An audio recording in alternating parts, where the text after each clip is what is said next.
کہ نماز سنت جو ہے، نماز یعنی سنت اس کی اہمیت اور اس کی فضیلت، کہ یہ کتنے امپورٹنس ہیں اور اس کے کتنے بینیفٹس ہیں، آج اس پر بات ہوگی۔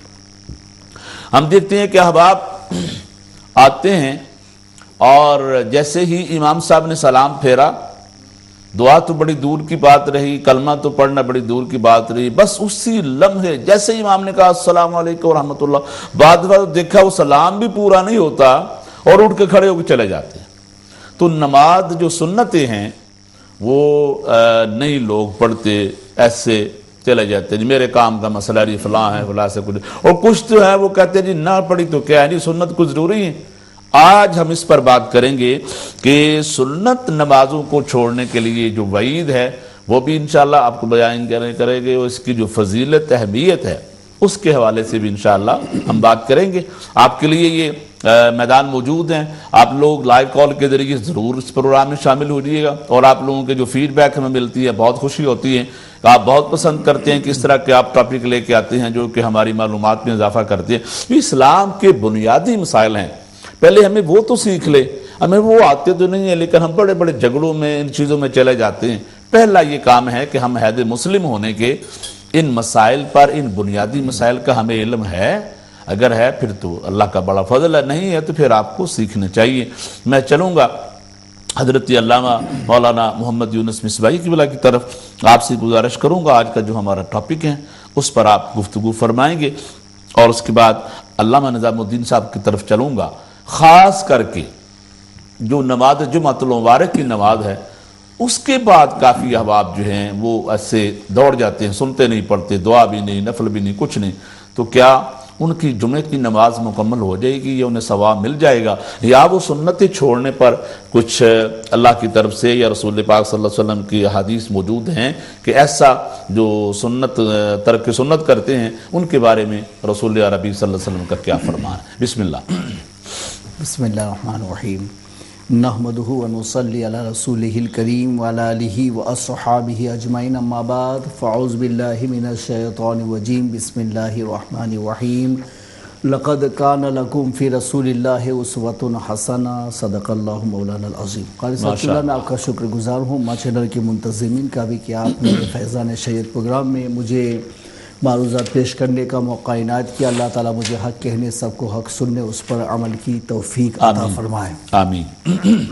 سنت کے معنی طریقے کے ہوتا ہے، جی، راستے کے ہوتا ہے، اور شریعت کی اصطلاح میں وہ راستہ جو سرور عالم صلی اللہ تعالیٰ علیہ وسلم نے ہم لوگوں کے لیے منتخب فرمایا ہے۔ سبحان، کہ حضور کے عمل تو بہت ہیں لیکن جو ہمارے لیے منتخب ہے اس کو سنت کہا جاتا ہے، سبحان سبحان، جس پہ عمل بھی ہو سکتا ہو۔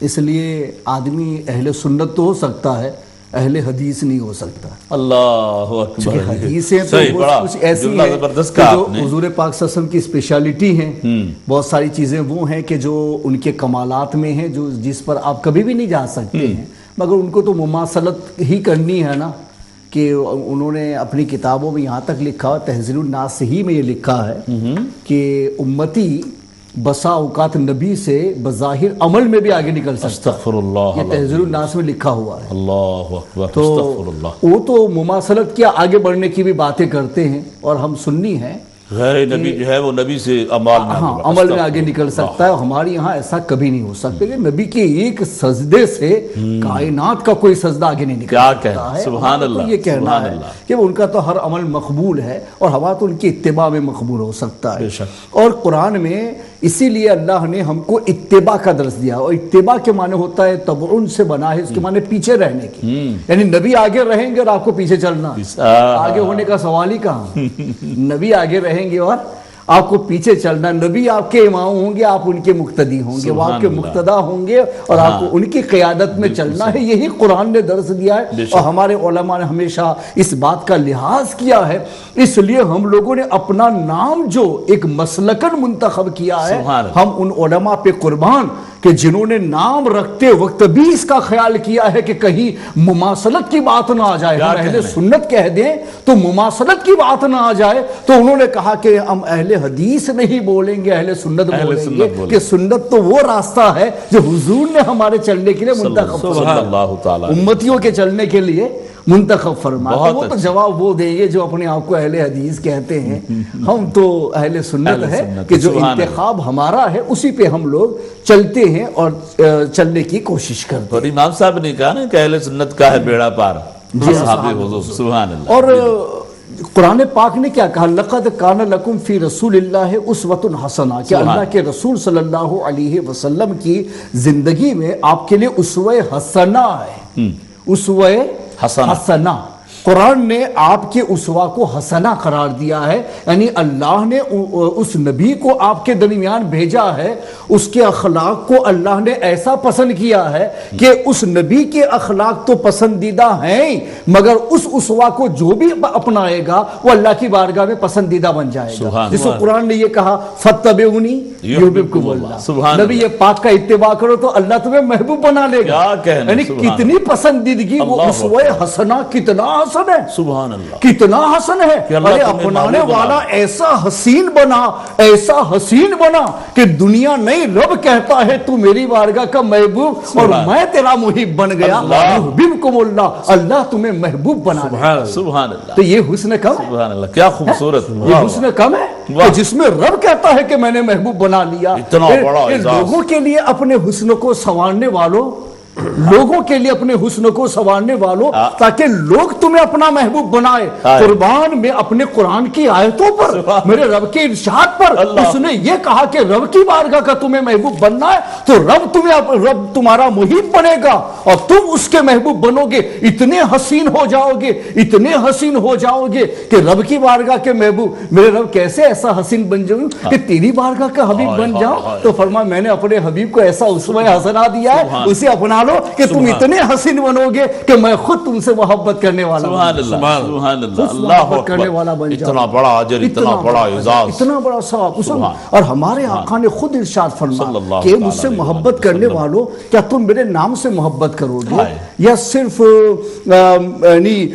میرے ذکر سے محبت کرو گے، یا میں نے جو طریقہ تم لوگوں کے لیے پسند کیا ہے اور اسی طریقے کی دعوت دینے کے لیے اللہ نے مجھے تمہارے درمیان میں بھیجا، اس سے بھی محبت کرو گی۔ اللہ مقصود کیا ہے؟ مقصود حضور بتاتے ہیں خود کہ یہ مشکات کی حدیث ہے اعتصام بالسنہ میں کہ من احب سنتی فقد احبنی ومن احبنی کان معی فی الجنہ، جس نے میری سنت سے محبت کی اسی نے مجھ سے محبت کی۔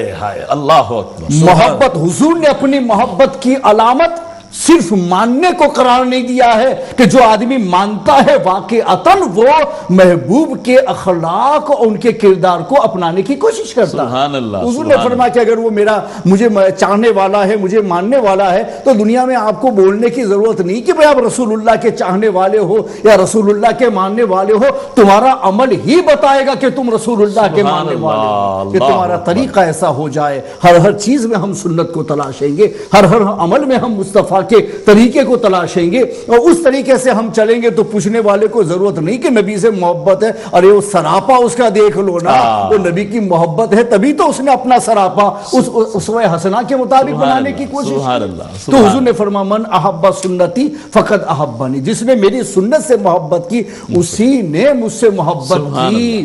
ومن احبنی کان معی فی الجنہ، اور میری سنت سے محبت کرنے والوں یاد رکھنا اگر تم نے میرے طریقے سے محبت کی نا تو تمہارا نبی میدان محشر میں تمہیں نہیں بھولے گا۔ تم نے اپنی دنیا کی زندگی میں، دنیا کے عمل میں اپنے نبی کو نہیں بھولا ہے تو وہ نبی آپ کو بشارت دیتے ہیں کہ میں بھی تمہارا نبی ہوں اور میں تمہیں بشارت دیتا ہوں کہ اگر تم نے مجھے نہیں بھلایا ہے دنیا کی زندگی میں تو آخرت میں جہاں نفسی کا عالم ہوگا میں تمہیں بھی نہیں بھلاؤں گا۔ یاد رکھنا شفاعت تو دور کی بات ہے،